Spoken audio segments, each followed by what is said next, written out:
We have question 3 of paper 1 from standard level, November 2017, paper 1, so it's non-calc. We're given a following diagram, shows a graph of function f with domain -2 up to 4. So I can see the domain, the graph is between -2 and 4. The points -2, 0, so that's here, and 4, 7, lie on the graph of f. Write down the range of f. So the range is what are the values, the y values that this graph takes. So I can see on the y-axis the graph takes from 0 all the way up to 7. And in order to write that properly, I need to show, well, it goes from 0 to 7, and I'm going to put that y is greater than or equal to 0, because at this point it's equal to -2 on the x-axis, so it's equal to 0 on the y-axis, and it goes all the way up to and including, make that a bit clearer, 7. And again, we're using the same equals to because it's equal to 4 on the x-axis here, so it has to be the same symbol for the range. Okay, so write down the value of f of 2. So I'm putting x is equal to 2, so f of 2 is 3. And then we have to write down the inverse of 2. So if I go to 2, the corresponding value is 0.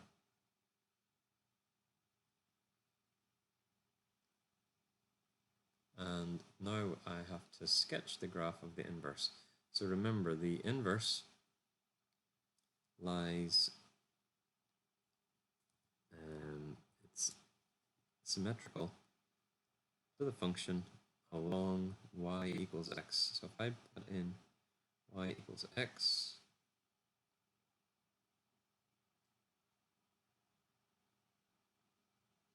and now I can draw in my function.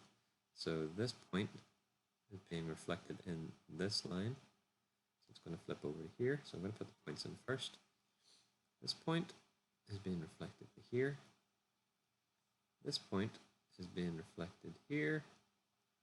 This point here, and this last point over here. And now I can draw this in. So the graph is going out and back in. Now I'll try and keep this as neat as possible, but obviously it'll be easier with pen and paper. And then it comes in.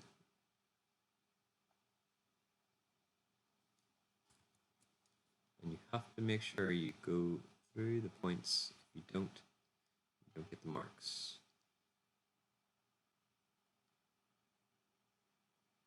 Okay, so nice and neat. And only going from the range, okay? Or,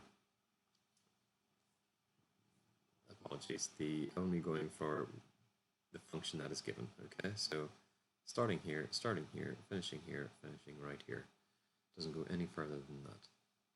And just as a reminder, the domain of the inverse, we're not asked to do this, but the domain of inverse is equal to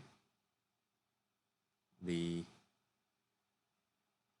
range of the actual function. So we can take this, but change the y to an x because we're looking at the domain, but the numbers stay the same. And the range of the inverse is equal to the domain of the function. So it would be -2, but then change the x to a y because it's domain. And of course that makes sense because if I look at the domain for the inverse, yep, we're going from 0 to 7 on my x-axis, and the range in the inverse is going from -2 up to 4.